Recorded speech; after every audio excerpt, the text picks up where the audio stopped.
Olá pessoal, aqui é o professor Hermenegildo, mais uma vez com aula de língua portuguesa. Eu sou professor da Escola Municipal São Domingos, da Rede Municipal do Brejo da Madre de Deus. E vamos nessa feita falar sobre o texto narrativo ficcional, os tipos de discurso e os tempos verbais que esse texto nos apresenta, ok? Vamos tomar como base a fábula do cavalo e o burro.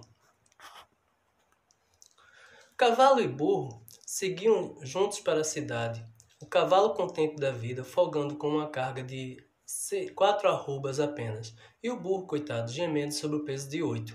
Em certo ponto, o burro parou e disse: Não posso mais, esta carga excede as minhas forças, e o remédio é repartirmos irmanamente 6 arrobas para cada um. O cavalo deu um pinote e relinchou a gargalhada. Ingênuo! Quer então que eu arque com as 6 arrobas quando posso continuar com as 4? Tenho cara de tolo? O burro gemeu. Egoísta! Lembre-se que se eu morrer, você terá que seguir com as 4 arrobas mais a minha. O cavalo pilhariou de novo e a coisa ficou por isso. Logo adiante, porém, o burro trupica, vem ao chão e rebenta. Chegando os tropeiros, maldizem da sorte e sem demora arrumam as 8 arrobas do burro sobre as 4 do cavalo egoísta. E como o cavalo refuga, dão-lhe de chicote em cima, sem dó nem piedade. Bem feito! Exclamou um papagaio. Quem o mandou ser mais burro que o pobre burro e não compreender que o verdadeiro egoísmo era aliviá-lo da carga e em excesso? Tome, gema dobrado. E aí a gente vê um discurso bem elaborado nesse texto, nessa fábula de Monteiro Lobato, a fábula de Monteiro Lobato, em que aparecem aí a fala do narrador e também a voz dos personagens, ok? Nós vamos ver inicialmente, como se desenrola o texto narrativo e depois vamos comentar um pouquinho sobre esse discurso e dos tempos verbais apresentados nesse texto. Ok, gente? O texto narrativo ficcional nada mais é do que um tipo de texto que esboça ações de personagens num determinado tempo e num determinado espaço. É aquele texto em que se conta alguma coisa, em que se conta uma história. Geralmente é escrito em prosa, e nele são narrados ou contados alguns fatos ou acontecimentos que podem ser reais ou fictícios. Nesse caso, nós vamos falar apenas do texto narrativo ficcional, aquele fictício, inventado, criado por um autor que apresenta essas características. Nesse caso, falaremos da narração ficcional, que é o texto fictício, ok? Alguns exemplos de textos narrativos ficcionais são romance, a novela, o conto, a crônica, as fábulas, que é o caso do texto do Cavalo e o Burro, é uma fábula de Monteiro Lobato, ele é um texto fictício. E a sua narratura é compreendida através da apresentação, que é também chamada de introdução, e nessa parte inicial, o autor do texto apresenta os personagens, o local, o tempo, em que se desenvolverá a trama. É o desenvolvimento, que é onde a grande parte da história se desenvolve, onde está o foco das ações dos personagens. E o clímax, que é a parte do desenvolvimento da história, ou aquela parte que designa o momento mais emocionante, ou que todo mundo espera que aconteça dentro do texto. E por fim, o desfecho, que é nada mais do que a conclusão, o encerramento da trama. Ele é determinado pela parte final da narrativa, onde a partir dos acontecimentos os conflitos vão sendo desenvolvidos, ok? Quais são os elementos que compõem essa narrativa? A gente já falou da estrutura, falou da apresentação, falou do desenvolvimento, falou da conclusão. Então, um texto narrativo, ele geralmente é composto por narrador, que é a pessoa que conta a história. Se você tem a narrativa, tem alguém narrando. Essa pessoa que narra é o narrador, aquele que narra a história. E esse narrador pode ser classificado como narrador observador, narrador personagem ou narrador onisciente. São esses 3 tipos que classificam o narrador, mas isso é assunto para um outro momento. O enredo trata-se da estrutura narrativa, ou seja, é o texto propriamente dito, a trama que se desenrola nas ações, e é classificado em enredo linear ou enredo não linear. É aquele que se desenvolve na época em que o autor vive e está contando a história ou fora dessa época. A gente vê também isso em uma outra questão. Os personagens, que são aqueles seres que compõem a narrativa, que são classificados como personagens principais ou protagonistas e antagonistas, personagens secundários, que são adjuvantes e coadjuvantes. Ok? O tempo, que está relacionado com a marcação do momento em que as ações ocorrem no texto narrativo, na narrativa, numa data específica ou não. O tempo pode ser classificado como tempo cronológico ou tempo psicológico, nós falaremos disso adiante. E o espaço, que é o local, lugar onde os fatos se desenvolvem, onde ocorrem as ações das personagens na narrativa, que pode ocorrer num ambiente físico, estrutural, ou ambiente psicológico ou ambiente social. Isso vai do autor do texto. Valeu? Quais são os tipos de narrador, como nós já vimos? Os narradores podem ser narrador personagem, narrador observador e o narrador onisciente. E esse tipo de narrador também chamado de foco narrativo. E eles representam a voz textual da narração, ok? Da fala que se desenvolve no texto.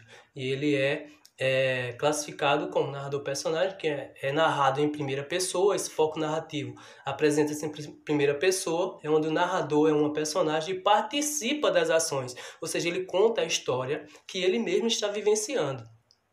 O narrador observador, onde os fatos são narrados em terceira pessoa, e esse tipo de narrador conhece os fatos, porém não participa das ações. Ele apenas observa, ele vê de longe, ele ouviu falar por alguém, e ele aí sai contando essa história, fazendo essa narração. E o narrador onisciente, que é o narrador que conhece todos os fatos, todos os personagens e a trama. Nesse caso, a história é narrada em terceira pessoa também. No entanto, quando apresentam fluxo de pensamento dos personagens, ela é narrada em primeira pessoa. Então esse foco narrativo é importantíssimo, porque o narrador ele está envolvido e conhece tudo que consta no texto narrativo, ok? Na narrativa ficcional. Os tipos de discurso que nós observamos no texto narrativo. Nós podemos observar o discurso direto, o discurso indireto e o discurso indireto livre. Quando é que o discurso é direto? O discurso direto é a própria personagem falando, ou a narração ocorrendo em primeira pessoa. Como nós vemos lá no texto, na narrativa do cavalo e o burro, você observa que o cavalo, o burro, ele conclama o cavalo a dividir a carga.